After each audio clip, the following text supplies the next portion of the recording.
Gloria Steinem, co-founder and editor of Ms. Magazine, you're in Washington this week to speak at a Children's Defense Fund conference on the importance of families to feminism. Tell us something about the speech you're going to be giving to them tomorrow. I think the question is how we define families. Obviously, the family is the most basic unit of society, and it has the same importance to feminists as it does to anti-feminists and to, any other grouping of people. But the question is, what is the family? And the importance to feminists comes from the hope of a democratic family, of a family in which there's a concept of rights for each of the parties, and a family in which the work is more equally divided so that women are not totally responsible for child care, for instance, and end up with two jobs while most men have one. That is, most women are now working outside the home and still are responsible for child care and for getting dinner and taking care of the house and so on. It is the place where we either learn that democracy is possible, or we dig very deep grooves in our brain that tells us that there are inequities among people that causes us later on to accept other inequities, whether it's based on race or class. Gloria Steinem is co-founder and editor of this magazine, Ms. Magazine. How long has this been in business? 13 years. We're entering our 13th year. Is it successful? It's very successful by magazine business standards because we have survived for all these years with about maybe 1/6 of the money that magazines our size, like Esquire, Atlantic, Harper's, and so on, have had. That doesn't mean it's not difficult, however. I mean, precisely because we don't have a lot of money in a corporate sponsor, we're subject to every postal increase, every increase in the cost of paper.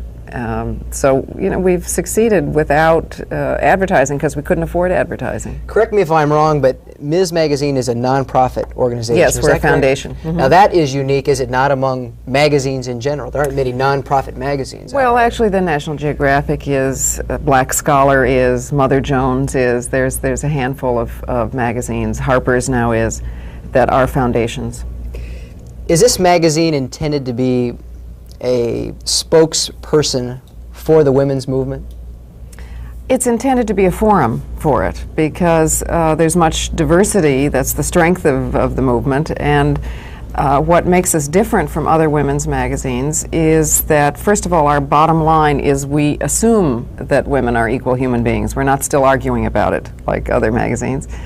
And also, we try to be a magazine for the whole woman. I mean, we have the traditional women's magazines that are trade books for women who work at home, and the newer women's magazines that are trade books for women who work in the office. But we're the only magazine that's for the whole woman. That is, we have fiction and poetry as well as articles about children and articles for children and talking about public policy issues, analyzing legislation as it will impact women. In some sense, we're kind of Esquire or plus Rolling Stone for women, I guess. Good evening. Welcome to our call-in program. Very special guest this evening, and joining us for the next 60 minutes to talk about the women's movement and some of the issues facing Congress, and also her speech tomorrow before the Children's Defense Fund is Gloria Steinem, who, as I said, is co-founder and editor of Ms. Magazine. She's been with them since it started in 1971. Ms. Steinem's column, Feminist Notes, appears every month in Ms. Magazine. She also co-founded New York Magazine in 1968 and was its political columnist until 1971. She helped found the National Women's Political Caucus, the coalition of labor union women, and the Women's Action Alliance. She has a BA degree from Smith College and is originally from Toledo, Ohio. Is that correct? Mm-hmm. Can't you hear it? That Ohio accent right. coming through. It's Walter Cronkite, I think. That's a Walter Cronkite accent is what that is. Phone lines are open for viewers in all areas of the country. This is a call-in program. We invite you to give us a call. We'll be discussing a wide variety of issues. If you have a question or comment, though, we'd certainly like to hear from you. Those numbers for viewers in Eastern and Central time zones, 202-628-2525, and those of you in Pacific and Mountain time zones, 202-783-2727. Several occasions, or several times in the opening minutes of this interview, use the term women's movement. Is the women's movement in 1985 a cohesive, organized movement? I hope not. Because, we're saying that the women's movement means everybody who's working on equality. So that means that there are many, many different issues, and there should be many different issues, and there are many different cultural groups and ethnic groups. Maybe it used to be a cohesive group, you know, when it was much smaller, but now it's very big and diverse, so there are national organizations like the National Organization for Women, which is the biggest one, and then there are many national organizations working on specific things, on issues of reproductive rights, on getting women into political office and so on. Then there are many groups working on specific issues. There are regional groups. There's no community without a women's center, a battered women's shelter, a rape crisis hotline. It's a very, very big and diverse movement. I'm holding up the style section of the Washington Post from Tuesday, and it has an interesting article which certainly pertains to the women's movement. And the head over here says, hitting it big and kissing it goodbye. And it says, no kids, no job, women at home just for themselves. Story by Stephanie Mansfield. And if I move down in the story, it says, although there is no evidence that women are leaving the workforce in droves, the statistics, in fact, point to the reverse. A number of frustrated female professionals are turning their backs on the 1980s in favor of the 1950s. It is a small underground of women who delight in defying the social order, who revel in their rebellion by cooking gourmet meals and washing their husband's socks and staying in bed all day if they so desire. Some call themselves, quote, women at home. Others say they are leisure persons. Whatever the name, the phenomenon is rare enough to raise eyebrows nowadays in certain upwardly mobile circles. I bring up this article because it seems to raise the question, is there a reversal from what we've seen, the women's movement, and so much talk about it in the 70s? Are we moving away from that trend now in the mid-80s towards the 90s? Look, the point was never what we chose. The point is that we had the power to make a choice. Okay? So that is a phenomenon of the women's movement, that women can choose, have the power to choose, right, to do that. Now, I mean, you know, if you're forced into a position, it's very different from choosing it. I mean, it's the whole nature of freedom. It has, I mean, that's what it's all about. And it is extremely difficult to have two jobs, which is what happens to women. I mean, we work in the labor force, in the paid labor force, but we're still supposed to get dinner and wash the socks and so on. So naturally, it can seem like a relief to only have to wash the socks once in a while, which I must say, you know, should be open to men too. Men should be able to wash our socks if they wish to retire and cook gourmet meals. Phone lines are open for viewers in all areas of the country. We'll be here until 10 p.m. Eastern Standard Time, and the first call for Gloria Steinem is from Augusta, Georgia. Good evening. You're on the air. Go ahead, please. Anna Steinem, I've always wondered about some of the inconsistencies of the feminist movement of which you are a part, and I'm not generalizing. I'm not saying everybody within that movement, but some of the people of your movement have always said that, have always brought up the topic of the male chauvinist, sexist pig, and yet the first politician they supported was Ted Kennedy, who is the epitome of the male chauvinist, sexist pig that I ever saw. Could you explain the moral inconsistency of that idea, please? Thanks for the call, Gloria Steinem.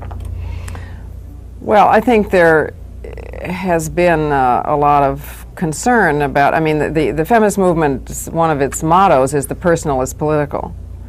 So it does uniquely, I think, among political movements, look at the personal behavior of a politician as well as the votes.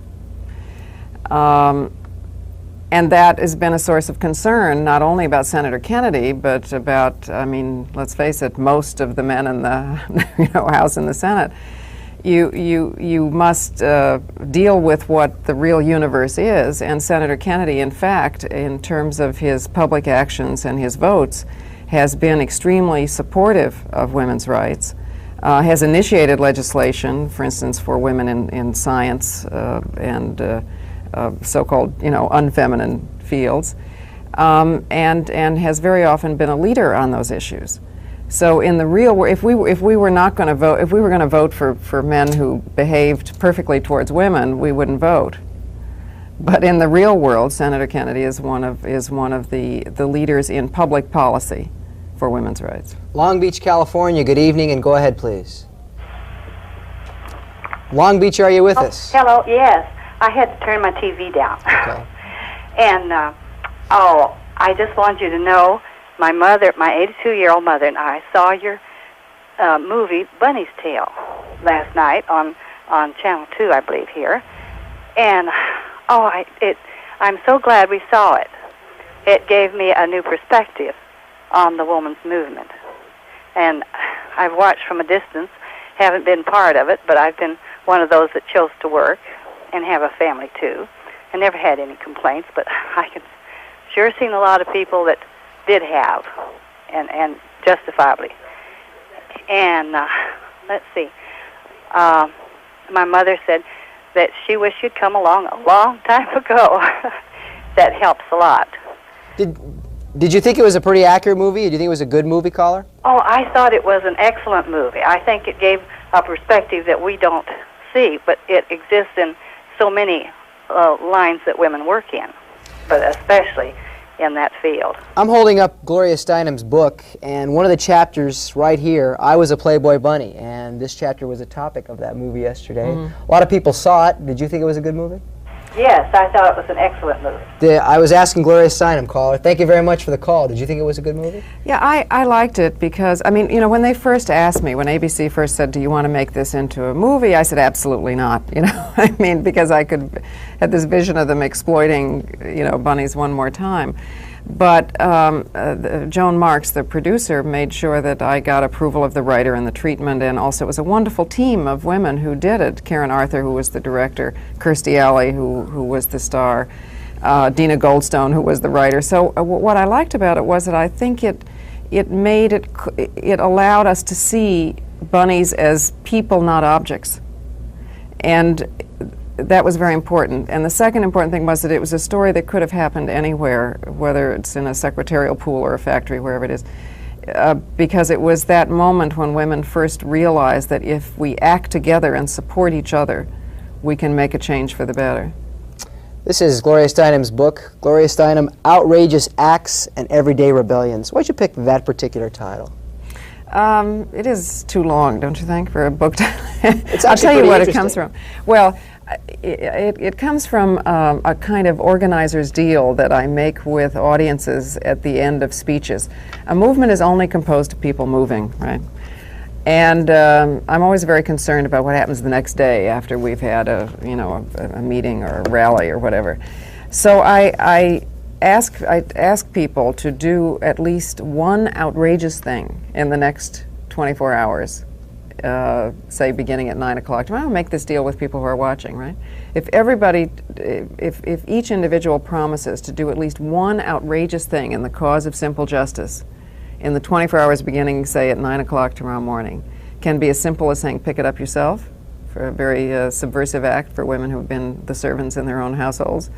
Could be comparing our salaries. I mean, employers keep us from telling the one thing we actually know, which is how much we make. You know. Could be for a lot of us white folks saying, what am I doing in a white ghetto? I'm culturally deprived.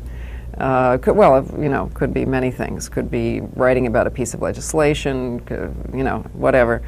But if each person promises me that they will do this outrageous thing, then I will do an outrageous thing too. And there are two results, at least two results. One is that 48 hours later the world is different.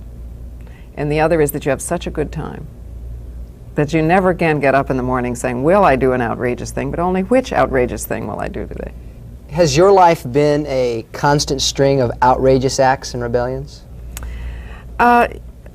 In some ways, yeah, I suppose so. I mean, I certainly never thought of it that way. I was a 50s person. I spent a long time trying to do what society told me to do. I don't feel it's outrageous. I feel it's sweetly reasonable. But to the degree that the structure around us is outrageously wrong, to be reasonable is to be outrageous. I mean, it's the irony of the title. Coral Gables, Florida. Good evening. You're next caller this hour. Go ahead, please. How are you this evening? Fine. Yourself? Fine. Ms. Steinem, I have a question for you. Why do you people have to be so rebellious and so outgoing, and so you're doing it with such frustration and such anger? Well, we're doing it with love and with anger and with patience and with humanity and compassion and difficulty and every possible human emotion. I think that's such a big question that I would just suggest to you one kind of overall answer. If you imagine that you were the same person you are and you have all the smarts and humor and dreams and ambition and everything that you as an individual have, and you were born female, how would you feel about it? And then, you know, I think that helps to understand what the problems are and what we all have to gain, men as well as women. Any response, Florida? No, that's all. Thank you. Thank you very much for the call. We appreciate it. Phone lines are open for viewers in all areas of the country. Our guest is the editor and co-founder of Ms. Magazine. We're going to be discussing a wide variety of issues, and we'd like to hear your phone calls. There are many subjects which are quote-unquote women's issues coming up in Congress this year. One of the issues that Congress will be dealing with is the whole subject of pay equity, and you've kind of alluded to it. What do you think will be happening as far as that issue in 1985, pay equity specifically? Mm-hmm. Well, there has been, as you know, the Economic Equity Act, which was a huge package that included many measures, two of which were passed in the last Congress, one having to do with child support payments and the right to withhold money from salaries if a parent is not supporting his or her child. And the other one had to do with pension rights. There are many other parts of that package that may come up in this Congress. For instance, the discrimination in insurance, which came up once before and, you know, will come up again. I think that though the Reagan administration started out not supporting any part of the package, and then very belatedly in an election year supported part of it and took credit for the passage of the pension and child care measures. There is an extremely lukewarm attitude towards equality and pay equity especially, and the influence of business in this, you know, in insurance companies and so on in this administration is disproportionate, to put it mildly. But I do think that there is a growing coalition and that there is a possibility of passage. And I recommend, I mean, one of the things that we try to do in Ms. Magazine is to cover legislation. And if you look at the March issue, I'm sorry to say it's hard to find this any other place than nationally on the newsstand. But if you look at the March issue, you'll find all of the issues that are likely to come up in this Congress, so that you know what to write your congressperson about. I'm holding up the inside of Ms. Magazine. It says, Making Change, Ms. Gazette, Consolidating Past Gains in the New Congress. It's by Lavina Edmonds, and as you say, it goes through a wide variety of topics. Child care, civil rights, choice, feminization of poverty is just a few. Let's take a call from Salt Lake City, Utah. You're on the air. Go ahead, please. Okay, first and foremost, this is my one outrageous act of the day. I've never done this in my life. I'm sorry I missed the movie last night. I really wanted to watch it, but I was working in the center for battered wives. And my question is, Miss Steinem has always been one of my idols from a long time back. I wonder what she suggests that someone like me, a little housewife Mormon, stuck in the hills of Utah, what can I do to make a difference? Well, by working in a battered women's shelter, you're already making a big difference. And actually, a part of the plot of the movie was about one of the women who was being beaten up by her husband. I mean, the most dangerous place statistically for an American woman is not in the street, it's in her own home. That's where most violence takes place. And you're already doing a great deal by working there. I think, you know, we have this idea that important acts must take place nationally or from someplace in the sky. Actually, movements like houses are only built from the bottom up, not from the top down. So when we contend with when we create democracy within our own families, when we deal with our own language so that we don't imprison our dreams by the bias in the language that we use, when we make it clear to our children that we love them even if they don't play traditional roles, when we don't say, you know, little boys can't cry, little girls can't be, you know, all those things.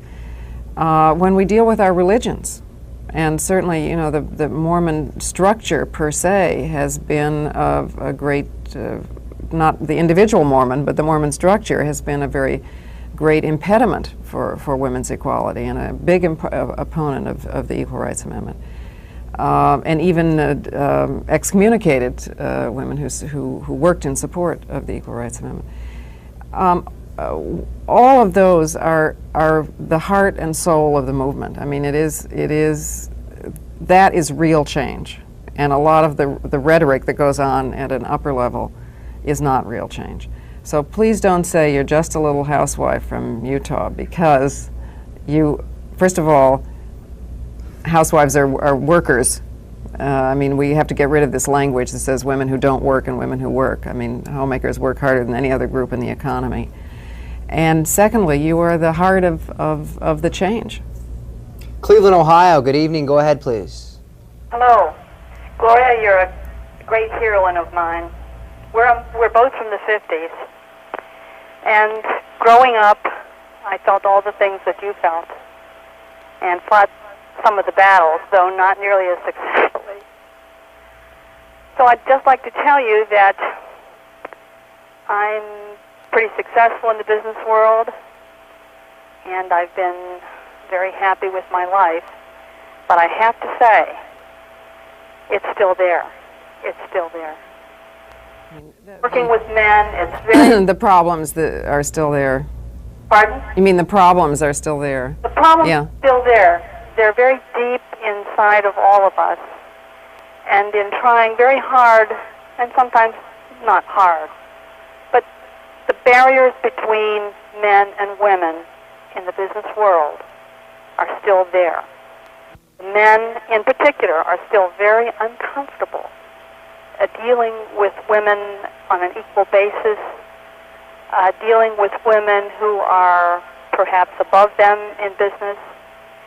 And I guess my question to you is, do you see a time when that may break down?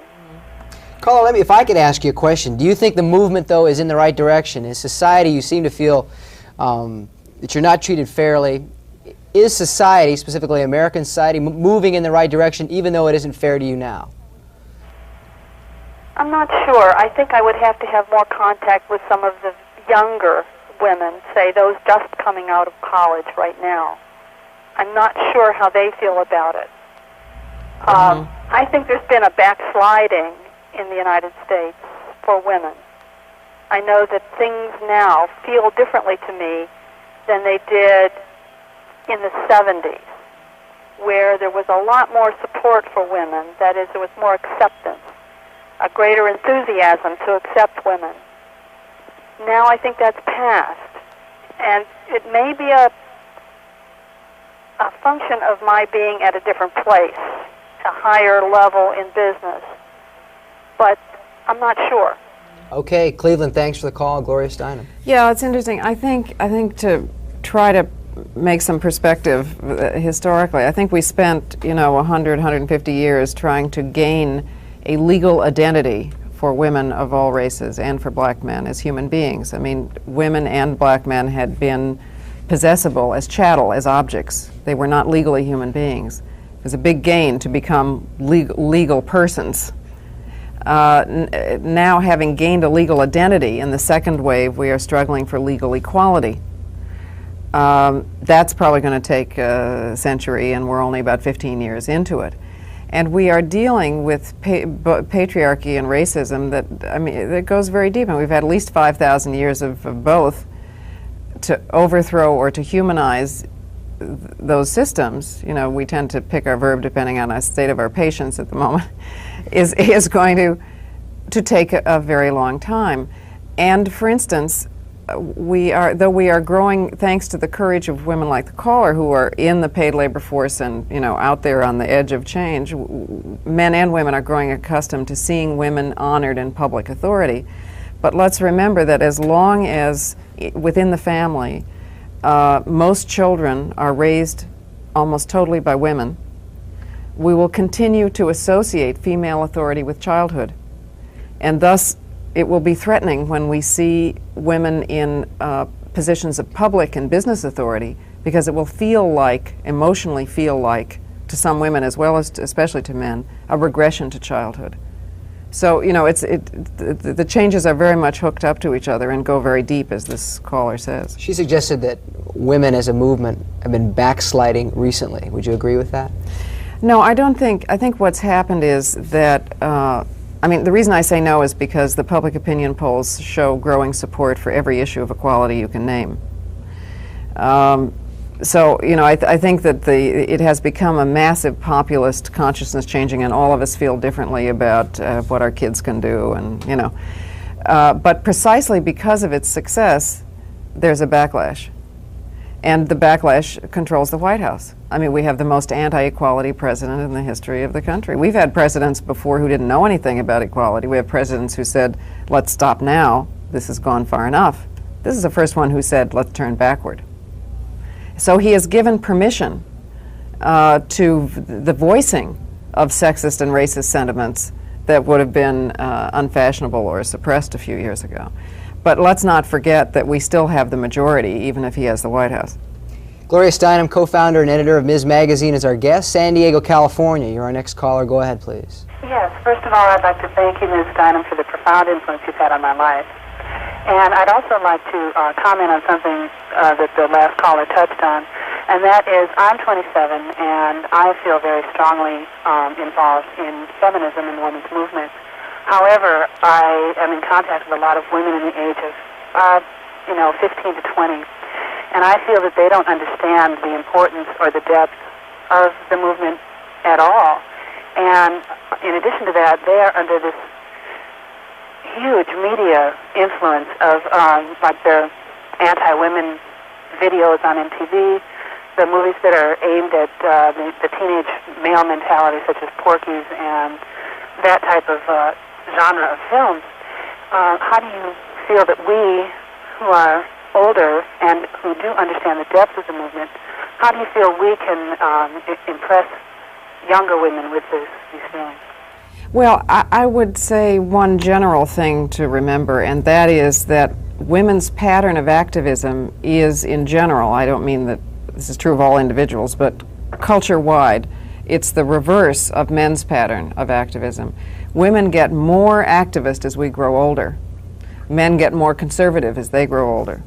And there's a logical reason for this. I mean, as young women, first of all, we haven't experienced the problem yet. We haven't been in the labor force, we haven't been married, had kids, or aged, which are the big radicalizing experiences of a woman's life.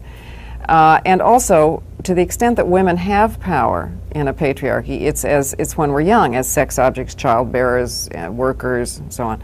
So the average 18-year-old woman, say, has more power when she's 18 than she will when she's 50. Whereas the average 18-year-old guy has less power than he will when he's 50. So it makes sense that the most activist group and aware groups of women have not been very young women, but have always been women in their 30s and 40s and so on. Secondly, if you talk to young women now, the reason they're not active is because they don't think there's a problem. But they have much bigger dreams than we had 10 or 20 years ago. I mean, they just assume that they're going to be able to do everything, right? Well, of course it's all solved. Of course there's not a problem. And that's a huge step forward, because the first thing that was taken away from us in my generation was our dreams. No, you can't do that. You can't be a doctor. You can't be an engineer. You can't be a TV reporter. Now the young women say, well, I can do it. You know, of course I can.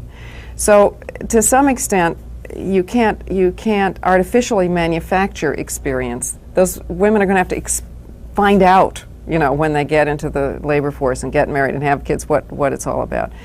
But at least we'll be there to support them, and the movement will be there, and they will know they're not crazy, you know, I mean, that the system is crazy. And I think it's very helpful for women like this 27-year-old to go into the high schools and the local campuses and to talk about their work experience, so that women have some role models and see somebody else working with these problems, so when they encounter them, they won't feel alone.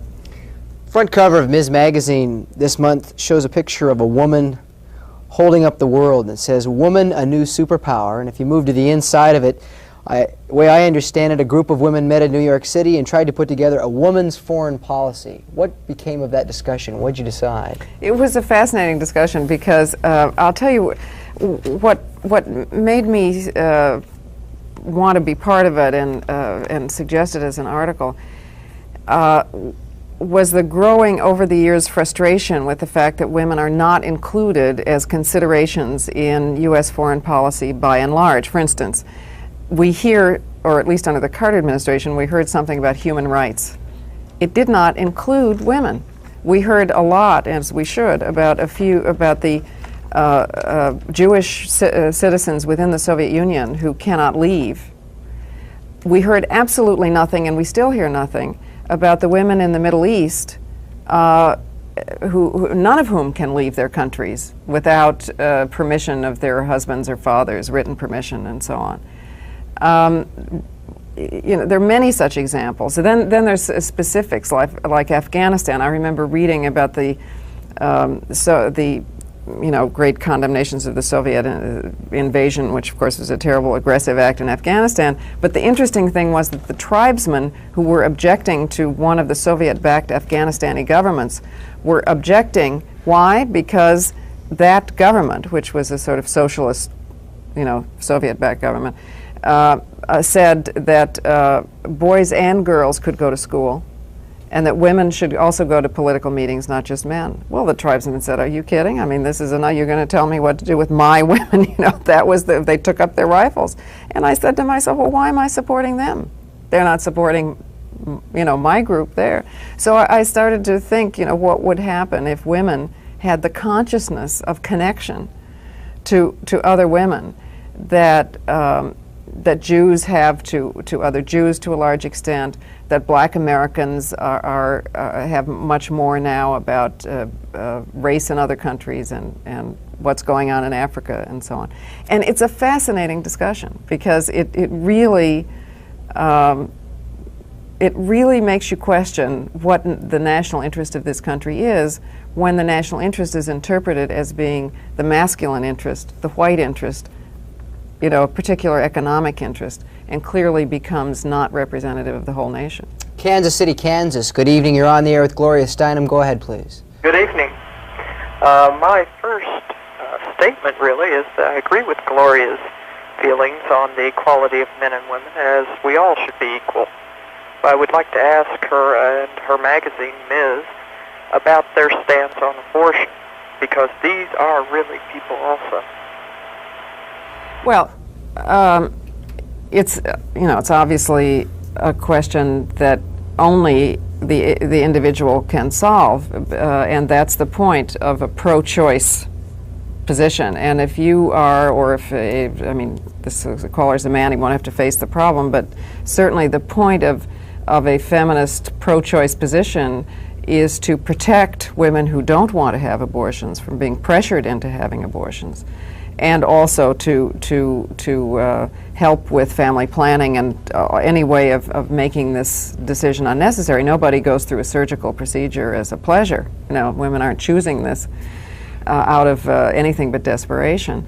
So, but what the caller, I think, fails to take into account is that a woman's life is a human life, and that this fertilized egg, embryo, baby, fetus, whatever you want to call it, exists within another human being. So there are countervailing rights, and it is, as long as it is within the woman's body and the woman's entire life support systems are being used, heart, lungs, blood vessels, everything, then it is natural, in the best sense of that word, that the decision be hers.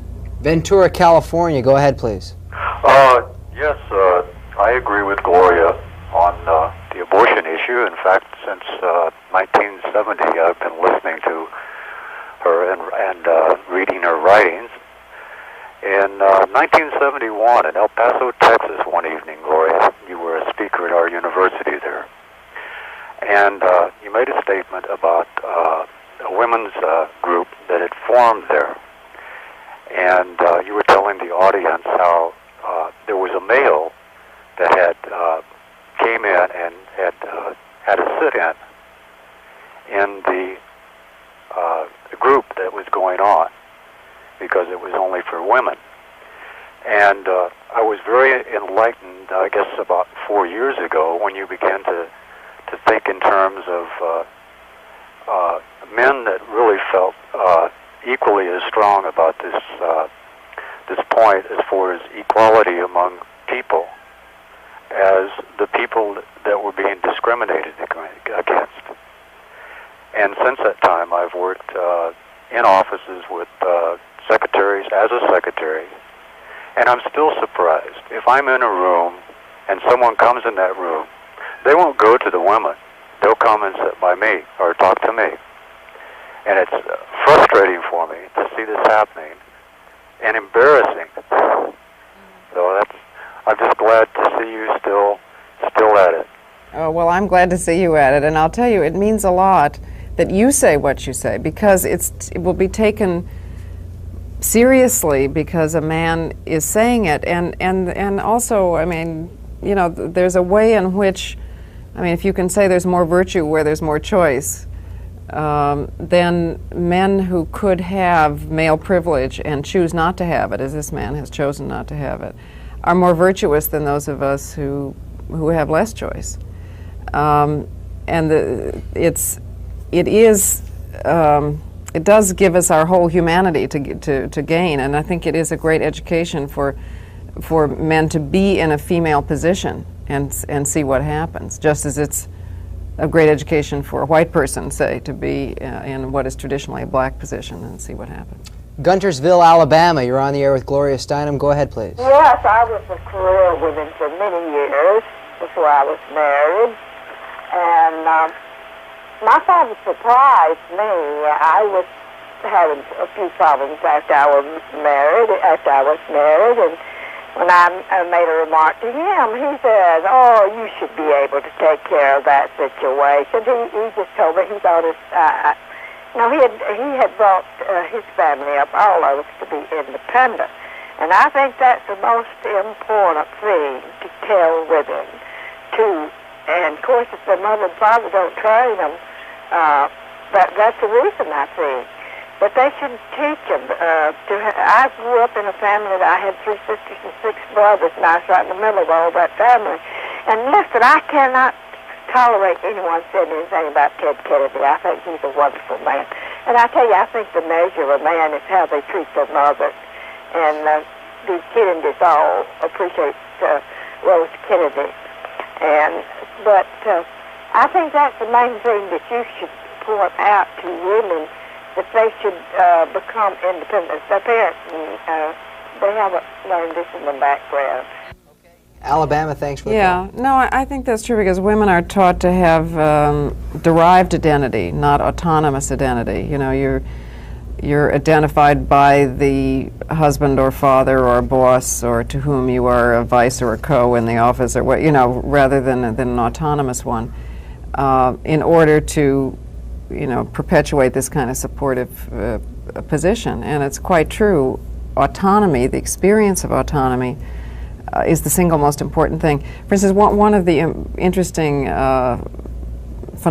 programs I've seen are programs in which rich wives work with ghetto teenagers because they both have the same problem. They're both dependent. They both haven't been allowed to function in the world, to know that they can make a living, that they can build a bookcase, that they can complete a process, that they can, you know, whatever it is.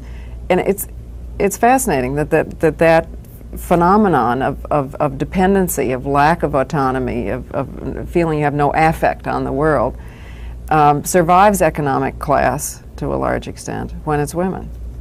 Do you agree that true measure of a man is how he treats his mother?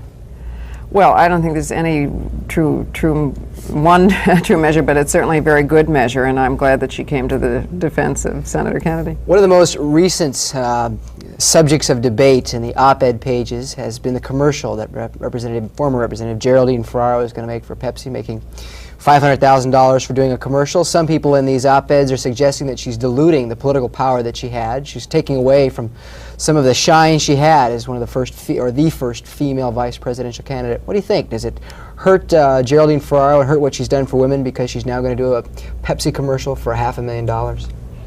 Well, I think part of it depends on what the commercial looks like, and I haven't seen it. Have you seen it? No. As I understand it, it's a news kind of setting. In other words, she's not standing there, you know, like an announcer, but she is herself being used as a symbol of progress and energy and, you know, whatever the commercial is supposed to convey. So I think, you know, that depends what it says. In the ideal world, you know, obviously she shouldn't do it, but she may need the $500,000. I mean, that family has been through the most extraordinary kind of pressure and difficulty, and all of it attended by huge legal costs. So I feel less bad about her doing that than I do about many of the sources of political contributions that some of the, you know, traditional politicians take, and not to mention the fact that they were born rich in the first place, so they don't need it. You know, I mean, I have much less respect for that. What do you think what did she accomplish for women in her losing challenge to be the first female vice president? Well, I think her presence broke the ice. I think we will never again, thanks to Jesse Jackson and to Geraldine Ferraro, accept white male only's only kind of sign on top political spots. That's very important. And also for anybody who actually saw her as a campaigner, she was enormously effective. She is one of the few politicians I've ever seen who is not on automatic pilot. You know, she really listens, she responds, she can run a town meeting of 5,000 people and really, you know, make each one feel like they're participating and admit when she's wrong and learn and listen. I mean, she may be the best campaigner I've ever seen. She is extraordinary. Now, the problem is, of course, that most people never saw that. I traveled on the campaign plane in order to write an article for Ms. Magazine, and there was this whole world there with, you know, screaming crowds and people who were totally converted by her and so on. And then you get off the plane, there was nobody even knew that there was a campaign going on. And there is a lesson there in general, because I don't think that a campaign allows enough time to get to know, for the nation to get to know someone. It probably means we have to pick from people who are already nationally known, or at least, you know, think about that. Great Falls, Montana, you're on with Gloria Steinem. Go ahead, please. Thank you, Carl. Well, Miss Steinem, I regretfully have to tell you that you've lost some male and female tonight, because on cable, the season's greatest basketball game's going on another network. Who's winning in that game, Georgetown or St. John's? I don't know. I went off and I seen Miss Steinem there, and I left the game. I enjoy her. She's a beautiful woman. I admire you, respect you. I do have a couple of questions, though, I have to ask you. There's a dichotomy, as far as I'm concerned, Miss Steinem, between what we know as feminist and a male chauvinist. I love the women. I still think that in my family, somebody has to make the ultimate decision.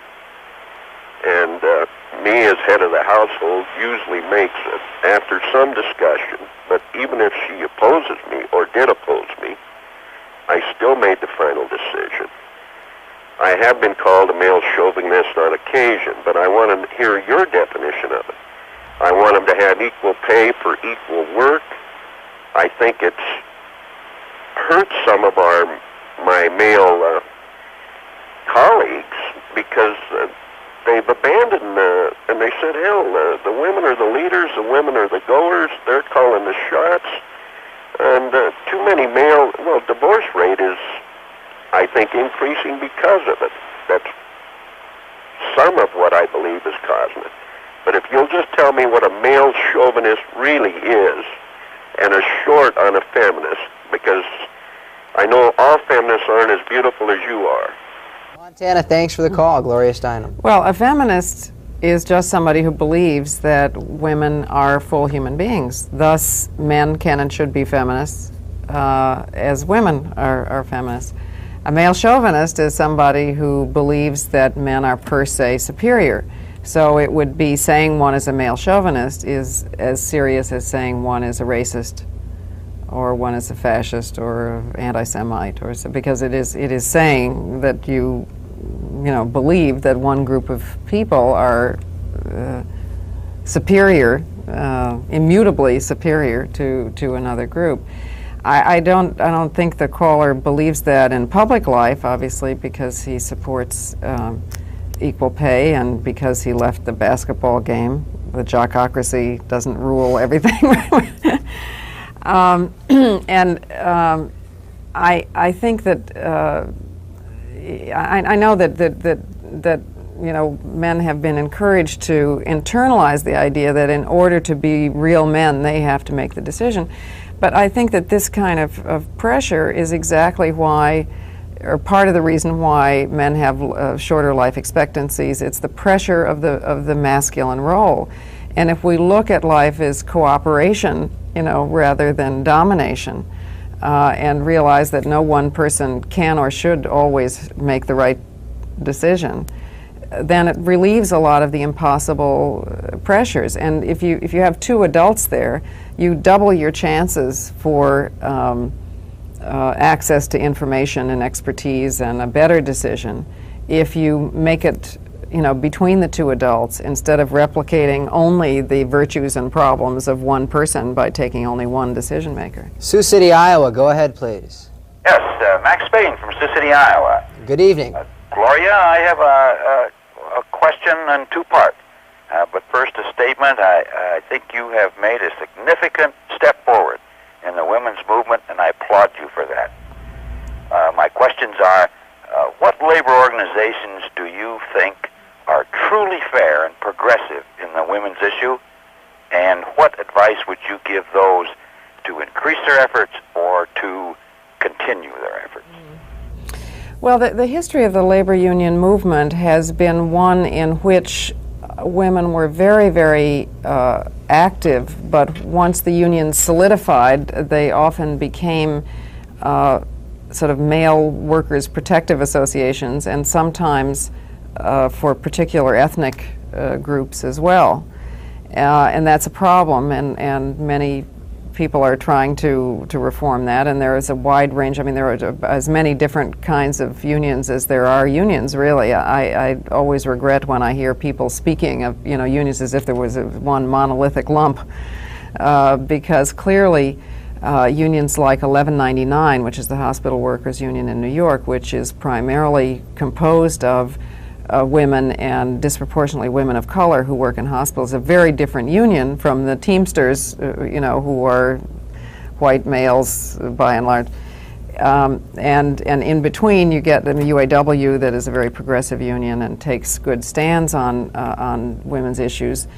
But I think that a primary reason that unions have been losing membership is because they have been discriminatory internally on grounds of race and sex. At the same time that's the group of workers that's the biggest remaining group to be organized. But it has changed enormously, it really has. And I think that one of the most hopeful signs to me is that women are organizing on their own, so they have their own power base in mostly female jobs, and then affiliating with union movement. For instance, the 9-to-5, the secretarial workers. Because if you join one by one, your concerns may not be taken seriously. But if you form a power base and then affiliate, you have a better chance yourself, and you serve as an example for the rest of the union movement. Las Vegas, Nevada. Go ahead, please. Hello, this is great. If I could win a contest, it would be, I'd like the prize to be just to visit with you for a whole evening about a lot of things. But I would like to say one more time on abortion that I'm pro-choice. And the people that are pro-life, I think that they would seem a lot more positive and be doing a lot more good if they would offer help to people who are pregnant and thinking about abortion, so that the ones that really feel like they have to because of money problems or they're still going to school but would like to have the baby could get some financial aid or personal help. People can help in different ways, even if it's just taking care of the child while the girl finishes school or gets a job or whatever. Yeah. And I think they'd seem more human than to say have a baby and then give it away, which seems the most inhuman of all to me. Yeah. I just can't imagine, giving away a baby after going full term with it. Mm-hmm. Las Vegas. Excuse me? Go ahead. Be quick, please. Just that I just wanted that said one more time, that I'd like to see more positive action on their part, even though I am pro-choice. Nevada, thanks for the call. Yeah, thank you for saying that. Of course, there are some people who are anti-abortion who are making efforts in that direction, but by and large, in the main, the legislators who are anti-abortion are the same ones that are cutting funds for social programs that women and children need most. Gloria Steinem, author of this book, Outrageous Acts and Everyday Rebellions. We now go to Norfolk, Virginia. Go ahead, please. According to the American Cancer Society, lung cancer is going to overtake breast cancer as the #1 cancer killer among women this year.